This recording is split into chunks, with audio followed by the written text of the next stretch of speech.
Hello, students. Welcome to our current affairs session. In today's lecture, we will discuss some important current affairs of 9th of October 2020. तो आज की class में हम 9 अक्टूबर 2024 के कुछ महत्वपूर्ण करंट अफेयर्स डिस्कस करेंगे जो एग्जाम पॉइंट ऑफ व्यू से काफी इंपॉर्टेंट करंट अफेयर्स हो।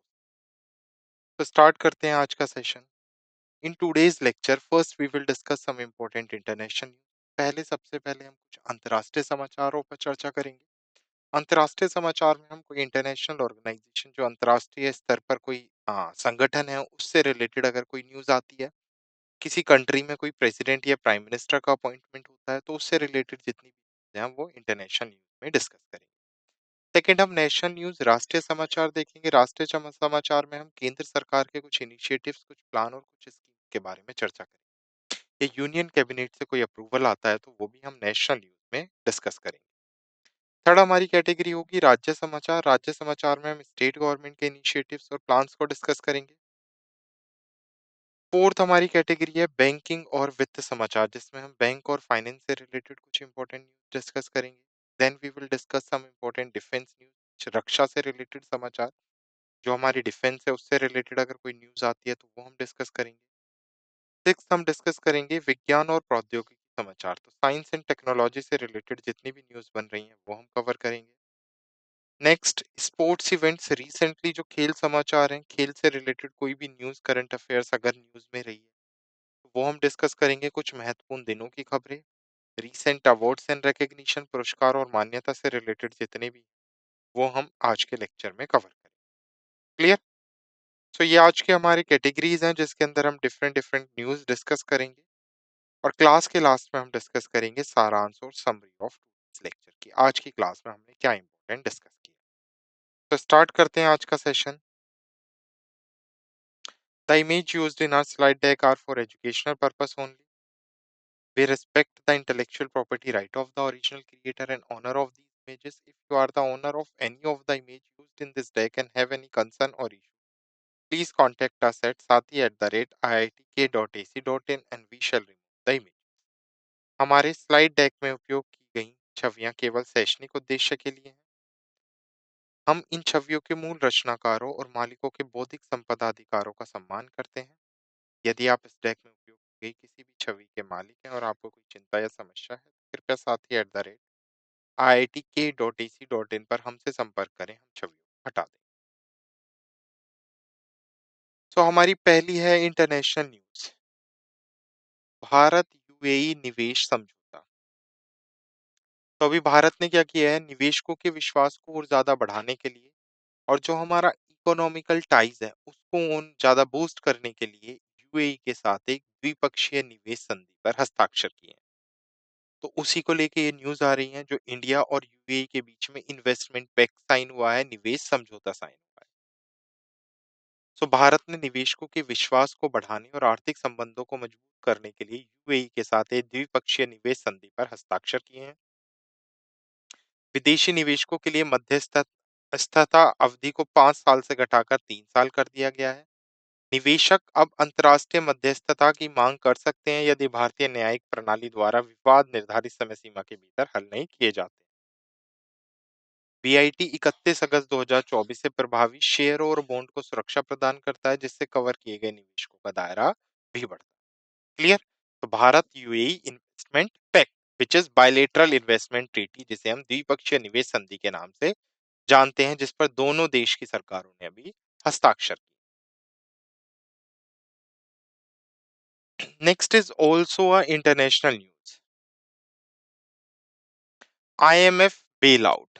अच्छा, तो अभी क्या हुआ है, पाकिस्तान में आईएमएफ बेल आउट के तहत 40% कर वृद्धि के बाद विरोध प्रदर्शन शुरू हो गया है। तो पाकिस्तान में सरकार द्वारा 7 बिलियन डॉलर के आईएमएफ बेल आउट डील के तहत करों में 40% की वृद्धि के बाद व्यापक विरोध प्रदर्शन स्टार्ट हो गया है।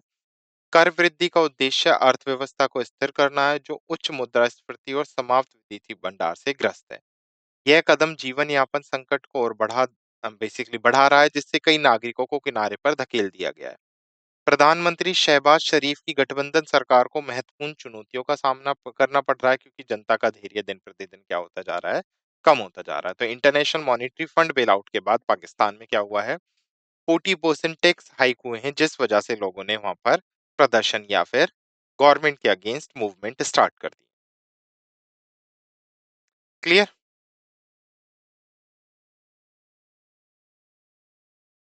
ओके। नेक्स्ट है इंटरनेशनल न्यूज। तो केंद्रीय वित्त मंत्री है निर्मला सीतारमन, जिन्होंने अभी उज्बेकिस्तान की यात्रा की है और वहीं से कुछ बेसिकली निवेश की या फिर कुछ एग्रीमेंट पर साइन किए हैं। तो उसी से रिलेटेड ये न्यूज है। तो 2024 में 24 से 28 सितंबर के बीच जो भारत की केंद्रीय वित्त मंत्री है निर्मला सीतारमन जी ने समरकंद में एशियाई अवसरन निवेश बैठक which is AIIB known as Asian infrastructure investment bank के गवर्नर बोर्ड्स की 9वीं वार्षिक बैठक में पार्टिसिपेट किया। कहां पर हुई है ये? उज्बेकिस्तान में की गई है। वह वित्त मंत्रालय के अधिकारियों के भारतीय प्रतिनिधित्व का नेतृत्व कर रही थी। महत्वपूर्ण द्विपक्षीय बैठकें उज्बेकिस्तान, कतर, चीन और AIIB के अध्यक्ष जीन लिकून के समकक्षों के साथ आयोजित की गई।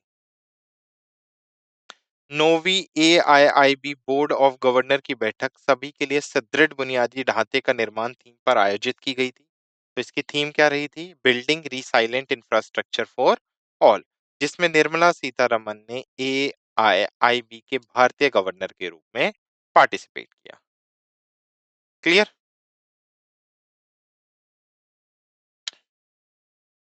नेक्स्ट है कुछ कैबिनेट ने अप्रूवल दिए हैं 3 अक्टूबर 2024 में, तो उसी से रिलेटेड कुछ पॉइंट्स हैं। 3 अक्टूबर 2024 को प्रधानमंत्री मोदी की अध्यक्षता में केंद्रीय मंत्रिमंडल ने कई महत्वपूर्ण पहलों को मंजूरी दी है।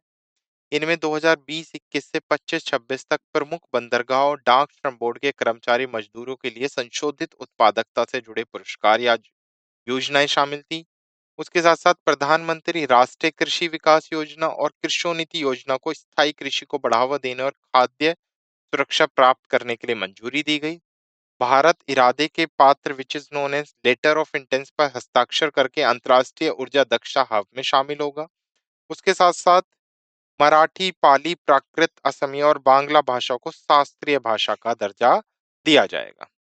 क्लियर? तो जो बेसिकली भारत की क्लासिकल लैंग्वेजेस है उसमें मराठी, पाली, प्राकृत, असम और बंगालीज भी ऐड की जाएंगी। नेक्स्ट है केंद्रीय मंत्री अश्वनी वैष्णव ने नासिक में 40वें RPF स्थापना दिवस परेड में पार्टिसिपेट किया।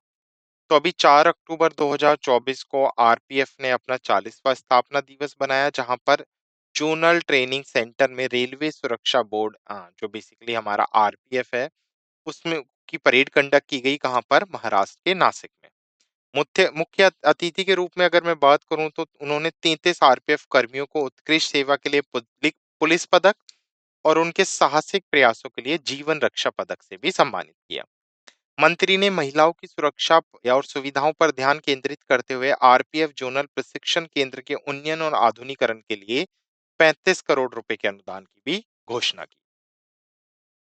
तमिलनाडु में RPF dog squad zonal training centre में प्रशिक्षित बुनियादी ढांचे को बढ़ावा देने के लिए अतिरिक्त 5.5 करोड़ रुपए भी आवंटित किए गए।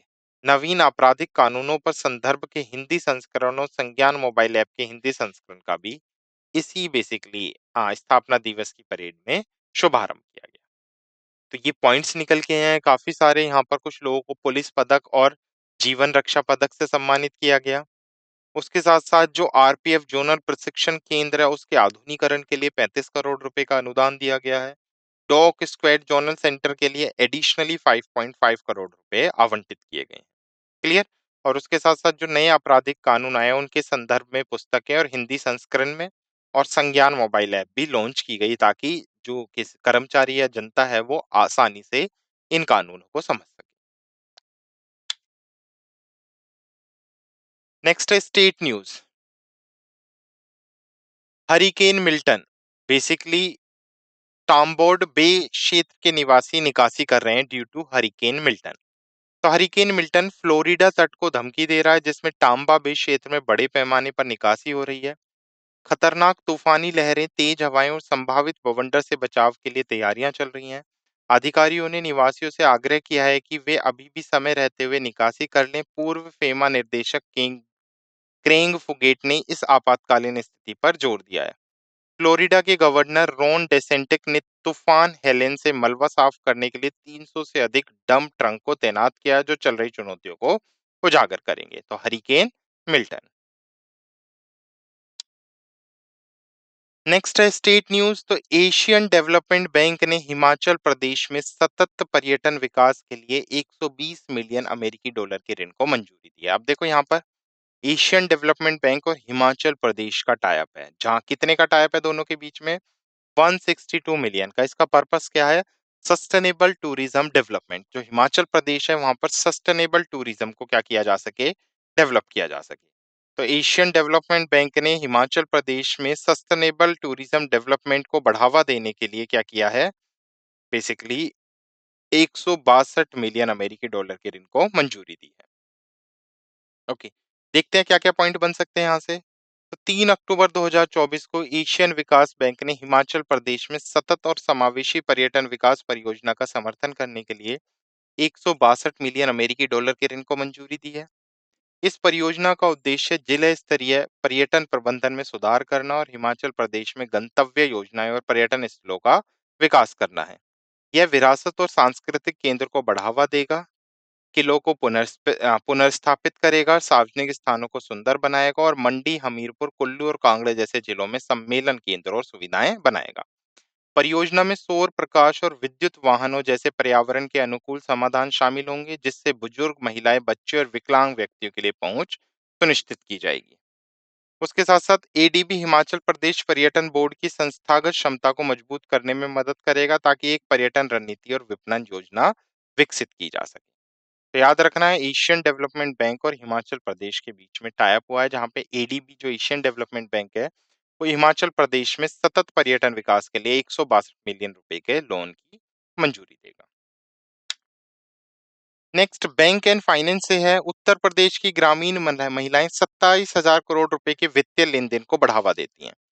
तो देखो क्या है, सेल्फ हेल्प ग्रुप। सबसे पहले हमें एसएचजी स्वयं सहायता समूह के बारे में पता होना चाहिए। ये नाबार्ड का इनिशिएटिव है, कालिया समिति के थ्रू इसकी सिफारिश दी गई थी, जो हमने बांग्लादेश से कॉपी किया था।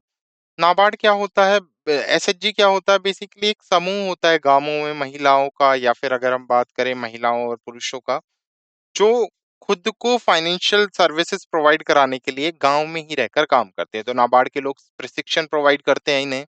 उसके साथ साथ जो नाबार्ड के लोग हैं वो ट्रेनिंग के साथ साथ काम ला के देते हैं, और गांव में ये 10 से 20 लोगों का एक ग्रुप होता है, जो भारत की फाइनेंशियल इंक्लूजन या अपनी फाइनेंशियल रिक्वायरमेंट को फुलफिल करने के लिए काम करता है। तो एसएचजी से ही है ये। बीसी सखियां एक समूह एसएचजी का ही एक हिस्सा है। तो उत्तर प्रदेश की उद्यमी ग्रामीण महिलाएं जो बीसी सखियों के रूप में काम कर रही हैं, उन्होंने पिछले 4.5 वर्षों में 27,000 करोड़ रुपए के वित्तीय लेन देन को सुगम बनाया है। बीसी सखियां स्वयं सहायता समूह का हिस्सा हैं, जो ग्रामीण बिना बैंक वाली क्षेत्रों में बैंकिंग सेवाएं प्रदान करती हैं। उत्तर प्रदेश बीसी सखियों की संख्या में देश में अग्रणी है, इसके बाद मध्य प्रदेश और राजस्थान का स्थान है। इन महिलाओं ने कमीशन में 75 करोड़ रुपए कमाए, जिससे वित्तीय समावेशन में महत्वपूर्ण योगदान दिया है। क्लियर? तो याद रखना है, उत्तर प्रदेश क्या है बीसी सखी में, भारत में अग्रणी स्थान पर है, और दूसरे स्थान पर मध्य प्रदेश है। इसके बाद मध्य प्रदेश और राजस्थान कौन से स्थान पर है? तीसरे स्थान पर है। क्लियर?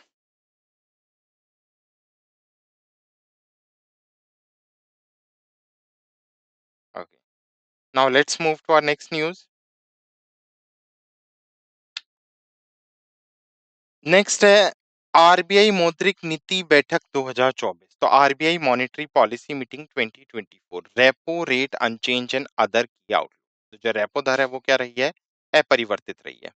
तो पहले मॉनेटरी पॉलिसी मीटिंग देख लेते हैं। देखो दो चीजें होती हैं, अगर मैं भारत की बात करूं तो भारत की जो अर्थव्यवस्था है वो दो पॉलिसी की वजह से चलती है। एक फिस्कल पॉलिसी और एक मॉनेटरी पॉलिसी, जिनका मेजरली पर्पस क्या होता है? मार्केट में इन्फ्लेशन और डिफ्लेशन, मुद्रास्फीति और मंदी को कंट्रोल करना। अब दो ऑर्गेनाइजेशन है, एक आरबीआई, एक central government. RBI monetary policy के थ्रू क्या करती है? Repo rate, bank rate, MSF को बढ़ा घटाकर इन्फ्लेशन डिफ्लेशन को कंट्रोल करती है, और गवर्नमेंट फिस्कल पॉलिसीज के थ्रू कंट्रोल करती है। तो वहीं आरबीआई की बात हो रही है, तो आरबीआई ने मॉनेटरी पॉलिसी मीटिंग कंडक्ट की है 2024 के लिए, जिसमें जो रेपो रेट है उसको 10वीं बार रेपो रेट दर को 6.5% पर अपरिवर्तित रखा है। यह निर्णय मौद्रिक नीति के रुख को समायोजक की वापसी से तटस्थ में बदलने को दर्शाता है। सभी बाहरी बेंचमार्क उधार दरें रेपो दर से जुड़ी स्थित रहेंगी। उधारकर्ताओं को लाभ होगा क्योंकि उनकी समान मासिक किस्तें नहीं बढ़ेंगी। क्लियर?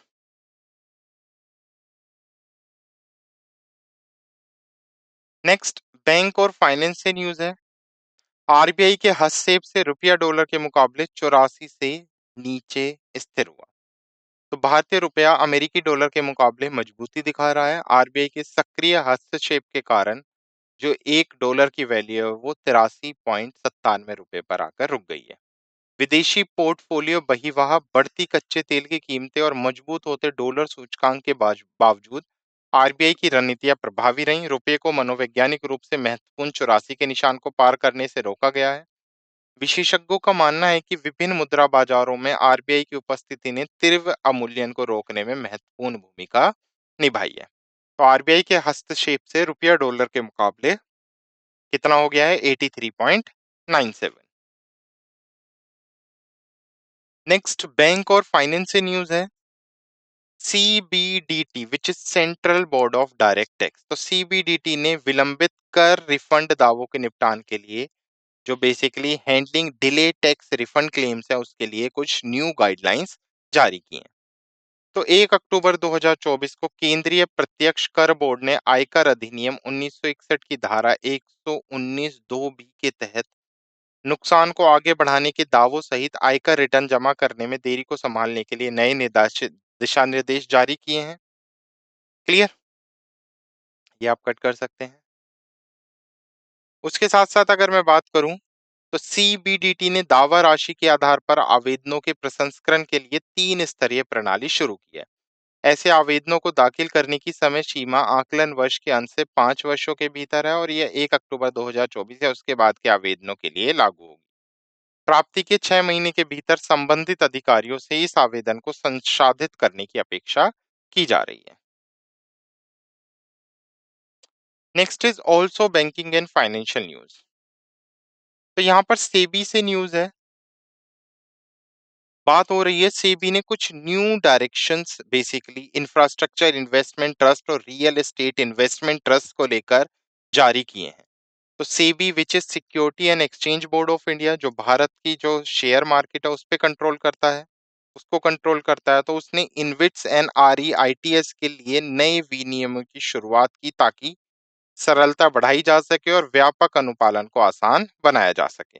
तो 26 सितंबर 2024 को भारतीय प्रतिभूति और विनियम बोर्ड ने सेबी विनियम 2024 और सेबी विनियम 2014 में संशोधन किया है।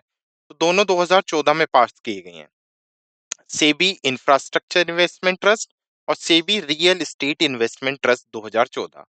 तो 2014 के इन नियमों में कुछ संशोधन किया गया है। सेबी ने निवेशक भागीदारी को बढ़ावा देना और तरलता बढ़ाने के लिए निजी तौर पर रखे गए इंफ्रास्ट्रक्चर इन्वेस्टमेंट ट्रस्ट के ट्रेडिंग लॉट साइज को घटाकर कितना कर दिया है? 25 लाख रुपए कर दिया है। उसके साथ साथ सेबी ने रियल एस्टेट इन्वेस्टमेंट ट्रस्ट और इंफ्रास्ट्रक्चर इन्वेस्टमेंट ट्रस्ट द्वारा यूनिट धारकों को वितरित करने की समय सीमा रिकॉर्ड तिथि से 5 कार्य दिवसों की तय की। क्लियर? इस परिवर्तन का उद्देश्य इनविट्स एंड आरईआईटीएस के लिए व्यापार अनुपालन और संचालन में आसानी को बढ़ावा देना है। तो याद रखना है सेबी ने आईएनवीआईटीएस और आरईआईटीएस के नए विनियमों की शुरुआत की ताकि जो लिक्विडिटी है उसको बूस्ट किया जा सके और ईज बिजनेस कंप्लायंस हो सके, जो व्यापार अनुपालन है उसको और ज्यादा इजी किया जा सके।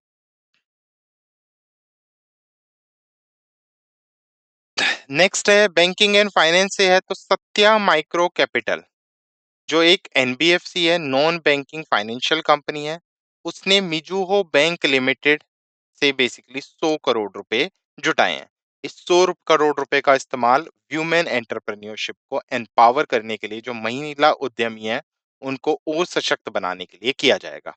यह पहली बार है जब सत्या को मिजुहो बैंक का समर्थन मिला जिससे इसके ऋणदाता आधार का विस्तार हुआ है। ऋण वित्त पोषण सत्या को अपने परिचालन मॉडल को बढ़ाने, नवाचारी ऋण प्रस्ताव विकसित करने और अपने उत्पाद पोर्टफोलियो का विस्तार करने में सक्षम बनाएगा। यह सूक्ष्म उद्यमियों के बीच वित्तीय समावेश को भी बढ़ावा देगा और माइक्रो फाइनेंस के माध्यम से महिलाओं के सशक्तिकरण में भी योगदान देगा। क्लियर? तो ये थी बैंकिंग एंड फाइनेंस से कुछ इंपॉर्टेंट न्यूज। नेक्स्ट है डिफेंस न्यूज। तो भारतीय नौसेना ने नए गहरे पानी के सर्वेक्षण पोत को कमीशन किया है। तो न्यू डीप वाटर सर्वे वेसल अभी किसको मिला है? भारतीय नौसेना को दिया गया है। तो भारतीय नौसेना को गहरे पानी के हाइड्रोग्राफी मानचित्रण के लिए नवीनतम बड़े सर्वे पोत प्राप्त हुआ है, जिसका नाम निर्देशक यार्ड 3026 है। तो निर्देशक यार्ड 3026 क्या है? गहरे पानी का सर्वेक्षण पोत, जिसको अभी नौसेना को सौंपा गया है। यह 4 सर्वेक्षण पोतों में से दूसरा है, जिसे भारतीय नौसेना के युद्धपोत डिजाइनर ब्यूरो द्वारा डिजाइन किया गया है। क्लियर? उसके साथ साथ यह पोत garden rich ship builders and engineering Kolkata ने बनाया है। निर्देशक को भारतीय नौसेना को सौंपा गया, जिससे उसकी हाइड्रोग्राफिक क्षमताओं में वृद्धि की जा सके।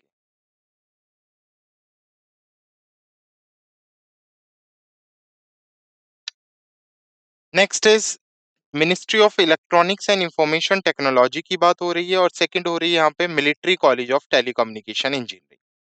तो अभी दोनों ने पार्टनरशिप की है ताकि बढ़ाया जा सके innovation and technological advancement for defence application. तो जो बेसिकली हमारा रक्षा अनुप्रयोग है उसमें नवाचार और तकनीकी को बढ़ावा देने के लिए अभी क्या किया गया है? मिनिस्ट्री इलेक्ट्रॉनिक और सूचना प्रौद्योगिकी मंत्रालय और सैन्य दूरसंचार इंजीनियरिंग कॉलेज ने क्या किया है? बढ़ावा दिया है। क्लियर? सो आत्मनिर्भर भारत पहल के तहत इलेक्ट्रॉनिक और सूचना प्रौद्योगिकी मंत्रालय के अनुसंधान एवं विकास संगठन ने सैन्य उपयोग के लिए एमसीटीई को स्वदेशी रूप से विकसित उत्पाद सौंपे हैं। उसके बाद अगर मैं बात करूं, यह साझेदारी कृत्रिम बुद्धिमत्ता, क्वांटम चिप डिजाइन, 5G और उससे आगे रणनीतिक इलेक्ट्रॉनिक्स और संचार जैसे क्षेत्रों में सहयोगात्मक प्रयासों को मजबूत करने का लक्ष्य रखती है। यह भारतीय सेना द्वारा सामना की जा रही बदलती आवश्यकताओं और चुनौतियों को पूरा करने के लिए उन्नत तकनीकों को अपनाने में तेजी लाएगी। साझेदारी एक इंक्यूबेशन इकोसिस्टम के माध्यम से सूक्ष्म, लघु और मध्यम उद्योगों के लिए एक मंच भी प्रदान करेगी। तो कहीं ना कहीं ये एमएसएमई, जो micro small and medium enterprises हैं, उनको भी हेल्प करेगी। Clear? Okay. Next defence news. DRDO ने अभी सक्सेसफुली या राजस्थान में चौथी पीढ़ी के वशोरथ का सफलतापूर्वक परीक्षण कर लिया है। पहले तो आपको वशोरथ की फुल फॉर्म होनी पता होनी चाहिए। This is very short range air defence system. तो एयर डिफेंस सिस्टम है, ये very short range air defence system है, जिसका अभी डीआरडीओ ने सफलतापूर्वक परीक्षण किया है। कहां पर? Pokhran field firing range, Rajasthan में। तो ये चौथी जनरेशन है। बेसिकली परीक्षण ने विभिन्न लक्ष्य संलग्नता परिदर्शनों में हथियार प्रणाली की विश्वसनीय हिट टू किल क्षमता का प्रदर्शन किया। क्लियर? उसके साथ साथ वशोरथ मिसाइलें पूरी तरह से विकसित हो चुकी हैं, जिसमें 2 उत्पादन एजेंसियां विकास सह उत्पादन भागीदारी के रूप में शामिल हैं। सफल परीक्षणों ने प्रारंभिक उपयोगकर्ता परीक्षणों और उत्पादकों के लिए मंच तैयार किया, जो आत्मनिर्भर भारत की दृष्टि के अनुरूप है। वशोरथ, जिसे एक man portable air defence system के रूप में भी डिजाइन किया गया है, इसको रिसर्च सेंटर इमारत द्वारा अन्य डीआरडीओ प्रयोगशालाओं के सहयोग से विकसित किया गया है। क्लियर? नेक्स्ट है अभेद। बेसिकली व्हाट इज अभेद? Advance ballistic foil high energy defeat. तो डीआरडीओ और आईआईटी दिल्ली का ये बेसिकली जॉइंट वेंचर है। दोनों ने मिलकर हल्के ब्लड प्रूफ जैकेट अभेद का निर्माण किया है। तो डीआरडीओ और आईआईटी दिल्ली ने अभेद, जो एक हल्के बुलेट प्रूफ जैकेट है, उसका निर्माण किया है। अभेद को आईआईटी दिल्ली में DRDO industry academic centre of excellence में विकसित किया गया था। जैकेट पॉलीमर और स्वदेशी बोरोन कार्बाइड सिरेमिक सामग्री से बनाया और सभी आवश्यक अनुसंधान एवं विकास परीक्षणों में सफल रहा। यह सामने और पीछे के कवच के साथ 360 डिग्री सुरक्षा प्रदान करता है और भारतीय मानक ब्यूरो स्तर के अनुसार इसका वजन 8.2 किलोग्राम से 9.5 किलोग्राम के बीच होगा। डीआईए सीओई को 2022 में आईआईटी दिल्ली में डीआरडीओ के संयुक्त उन्नत प्रौद्योगिकी केंद्र को संशोधित करके रक्षा अनुसंधान और विकास के लिए उद्योग और अकादमिक क्षेत्र को शामिल करने के लिए बनाया गया था। तो अभेद क्या है? एक हल्की बुलेट प्रूफ जैकेट है जिसको डीआरडीओ और आईआईटी दिल्ली ने साथ मिलकर बनाया है। नेक्स्ट डिफेंस न्यूज, ईरान ने शक्तिशाली आत्मघाती ड्रोन शहीद 136 बी का अनावरण किया है। तो शहीद 136 बी क्या है? एक आत्मघाती ड्रोन है, एक सुसाइडल ड्रोन है जिसको किसने अनवील किया है? ईरान ने अनवील किया है। तो सितंबर 2024 में ईरान ने सशक्त बलों की सैन्य परेड में शहीद 136 बी जो एक तरफा हमला ड्रोन और जिहाद एक एकल चरण तरल इंजन बैलिस्टिक मिसाइल है उसका प्रदर्शन किया। शहीद 136 बी का शहीद 136 का ही एक उन्नत संस्करण है जिसका संचालन सीमा 4000 किलोमीटर से भी अधिक है। जिहाद एक बैलिस्टिक मिसाइल है जिसमें उच्च विस्फोटक अलग होने वाला वारहेड और 1000 किलोमीटर की रेंज है जिसे ईरान के रेवोल्यूशनरी गार्ड के एरोस्पेस शाखा द्वारा डिजाइन किया गया है। तो याद रखना है शहीद 136 भी ईरान का यह सुसाइडल ड्रोन है जिसका भी ईरान ने अनावरण किया है। नेक्स्ट साइंस एंड टेक्नोलॉजी से है, आयुष्मान भारत डिजिटल मिशन ने डिजिटल स्वास्थ्य को सक्षम बनाने की दिशा में एक परिवर्तनकारी 3 वर्षीय यात्रा पूरी की है। तो हम सबको पता है 27 सितंबर 2024 को प्रधानमंत्री नरेंद्र मोदी द्वारा 2021 को प्रधानमंत्री नरेंद्र मोदी द्वारा इसे लॉन्च किया गया था और 27 सितंबर 2024 को इसके कितने साल पूरे हो गए हैं? 3 साल पूरे हो गए हैं। तो आयुष्मान भारत डिजिटल मिशन ने अपने 3 वर्ष पूरे कर लिए हैं। मोदी जी ने 27 सितंबर 2021 को इसे लॉन्च किया था ताकि डिजिटल स्वास्थ्य सेवाएं पारिस्थितिक तंत्र में क्रांति लाई जा सके। 67 करोड़ से अधिक आभा आयुष्मान भारत स्वास्थ्य खाता आईडी बनाई गई हैं जो नागरिकों को स्वास्थ्य रिकॉर्ड तक सुरक्षित पहुंच और साझा करने के लिए अद्वितीय डिजिटल स्वास्थ्य आईडी प्रदान करती है।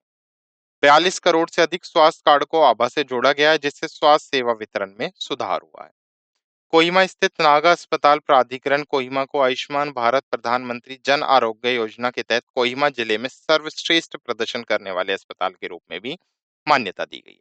तो याद रखना है आयुष्मान भारत डिजिटल मिशन जिसको 27 सितंबर 2021 को लॉन्च किया गया था, अभी उसने 3 साल सक्सेसफुली पूरे कर लिए।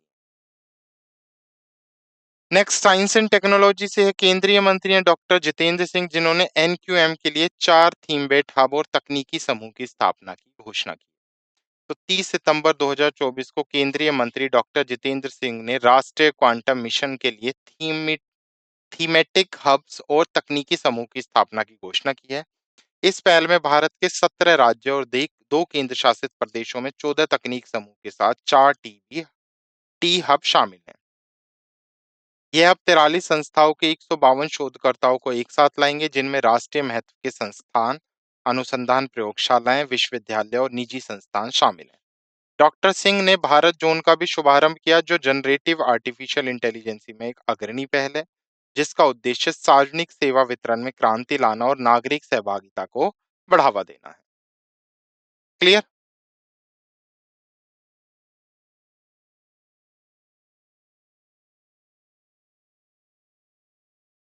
Next is sports news. Spanish maestro हैं जो पेशेवर फुटबॉलर हैं एंड्रेस एनिएस्ता जिन्होंने अभी क्या कर दिया है? संन्यास की घोषणा कर दी है। तो एनिएस्ता का 22 वर्ष का लंबा और शानदार करियर रहा है। उन्होंने स्पेन की राष्ट्रीय टीम और दुनिया के सबसे अच्छे क्लबों में से एक एफसी बार्सिलोना का प्रतिनिधित्व भी किया था। उनकी सेवानिवृत्ति फुटबॉल में एक युग के अंत को भी चिन्हित करती। नेक्स्ट है इंपोर्टेंट डेज न्यूज। तो विश्व मानसिक स्वास्थ्य दिवस 2024। तो विश्व मानसिक स्वास्थ्य दिवस प्रतिवर्ष 10 अक्टूबर को मनाया जाता है। यह पहल पहली बार 1992 में विश्व मानसिक स्वास्थ्य महासंघ द्वारा शुरू किया गया था। मानसिक स्वास्थ्य समस्याओं के बारे में वैश्विक स्तर पर जागरूकता बढ़ाने का उद्देश्य है और मानसिक स्वास्थ्य देखभाल के समर्थन में प्रयासों को विश्व भर में संगठित किया जा रहा है। तो याद रखना है वर्ल्ड मेंटल हेल्थ डे। तो मेंटल हेल्थ के बारे में अवेयरनेस फैलाने के लिए इस दिन को 1992 में विश्व मानसिक स्वास्थ्य संगठन which is world federation for mental health उसके थ्रू शुरू किया गया था। Clear? Next important day news. Important day में विश्व डाक दिवस, वर्ल्ड पोस्टल डे। डाक सेवाओं का सम्मान करने के लिए विश्व पोस्टल डे 9 अक्टूबर को मनाया जाता है। तो यह घटना 1874 में यूनिवर्सल पोस्टल यूनियन की स्थापना वर्ष को चिन्हित करता है। 1969 के टोक्यो यूनिवर्सल पोस्टल कांग्रेस द्वारा इसे घोषित किया गया था और यह दिन वैश्विक संचार में डाक सेवाओं की भूमिकाओं का भी सम्मान करता है। नेक्स्ट, अंतर्राष्ट्रीय अनुवाद दिवस 2024 जो कब सेलिब्रेट किया गया? 30 सितंबर को सेलिब्रेट किया गया, इंटरनेशनल ट्रांसलेशन डे। तो संयुक्त राष्ट्र का अंतर्राष्ट्रीय अनुवाद दिवस हर साल 30 सितंबर को भाषा पेशेवरों के प्रयासों का सम्मान करने के लिए मनाया जाता है। आईटीडी 2024 का विषय क्या रहा है? अनुवाद एक कला जिसे संरक्षित करना आवश्यक है, स्वदेशी भाषाओं के लिए नैतिक और बौद्धिक अधिकार। तो 1991 में अनुवादकों के अंतर्राष्ट्रीय महासंघ द्वारा इंटरनेशनल ट्रांसलेशन डे को पहली बार मनाया गया था। संयुक्त राष्ट्र महासभा ने 30 सितंबर को अंतर्राष्ट्रीय अनुवाद दिवस के रूप में 2017 में घोषणा की और पहली बार भी इसे कब मनाया गया? 30 सितंबर 2017 को मनाया गया। Next is award and recognition. तो ये लास्ट कैटेगरी है हमारी अवार्ड एंड रिकग्निशन की। तो भारतीय सिनेमा में उत्कृष्टता का जश्न राष्ट्रीय फिल्म पुरस्कार, तो नेशनल फिल्म अवार्ड अभी क्या किए गए हैं? सर बेसिकली सूचना और प्रसारण मंत्रालय द्वारा राष्ट्रीय फिल्म पुरस्कार प्रदान किए गए हैं, जिसमें दादा साहब फाल्के पुरस्कार सिनेमा का जो सर्वोच्च सम्मान है वो भी इसी कार्यक्रम के दौरान प्रदान किया गया। 70वें राष्ट्रीय फिल्म पुरस्कार 8 अक्टूबर 2024 को माननीय राष्ट्रपति द्रौपदी मुर्मू द्वारा प्रस्तुत किए गए। भारतीय सिनेमा में उत्कृष्ट योगदान का जश्न मनाने के लिए पुरस्कार दिए जाते हैं। Clear? Next awards and recognition से है। अमेरिका जीव विज्ञानी विक्टर एम्ब्रोस और गैरी रूवनकुल ने 2024 में शरीर विज्ञान या चिकित्सा में नोबेल पुरस्कार प्राप्त किया। तो नोबेल प्राइज हम सबको पता है 6 फील्ड्स में दिए जाते हैं, जिसमें फिजिक्स, केमिस्ट्री, फिजियोलॉजी, उसके साथ साथ लिटरेचर, पीस और मेडिसिन, जिसे हम फिजियोलॉजी के नाम से ही जानते हैं, और इकोनॉमिक्स।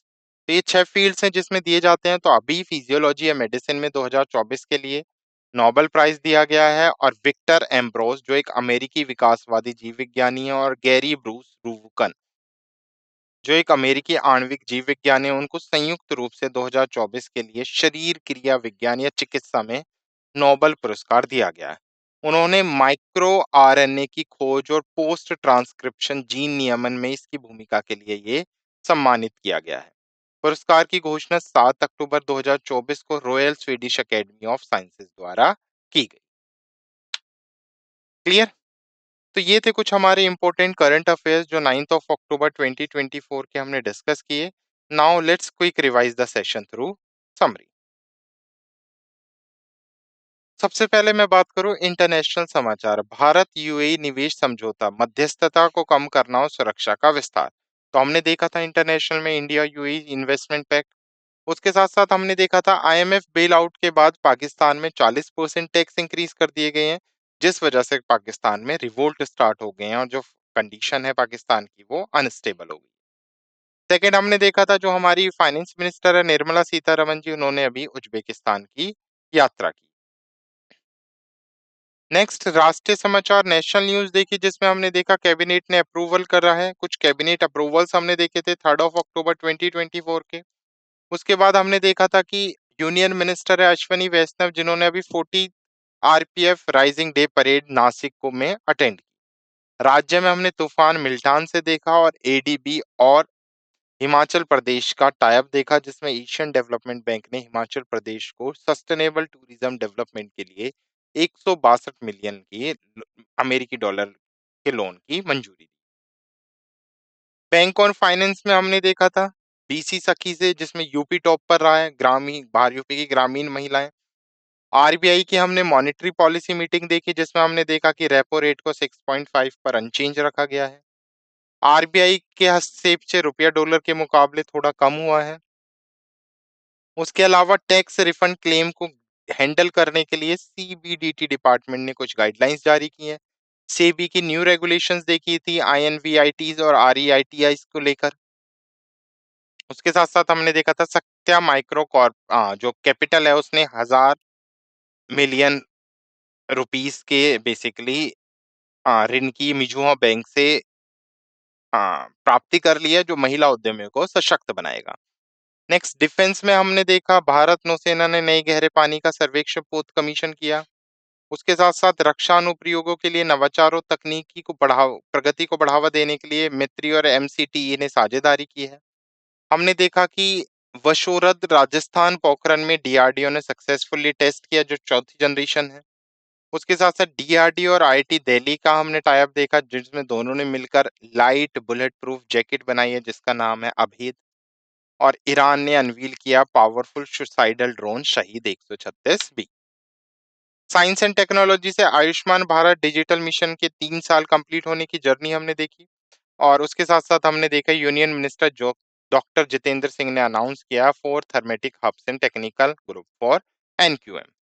स्पोर्ट्स से हमने देखा आंद्रेशा इनिएस्ता ने सेवानिवृत्ति की घोषणा की है। इंपॉर्टेंट डेज में विश्व मानसिक स्वास्थ्य दिवस, विश्व डाक दिवस और उसके साथ साथ अंतर्राष्ट्रीय अनुवाद दिवस 2024। पुरस्कार और मान्यताओं में हमने देखा राष्ट्रीय फिल्म पुरस्कारों में भारतीय सिनेमा में उत्कृष्टता का उत्सव और अमेरिकी जीव विज्ञानी विक्टर एम्ब्रोस और गैरी रोवनन ने 2024 में शरीर विज्ञान या चिकित्सा के क्षेत्र में नोबेल प्राइज जीता है। क्लियर? तो ये थे इंपॉर्टेंट करंट अफेयर्स जो हमने 9 अक्टूबर 2024 के डिस्कस किए। I hope you like this session. Thank you.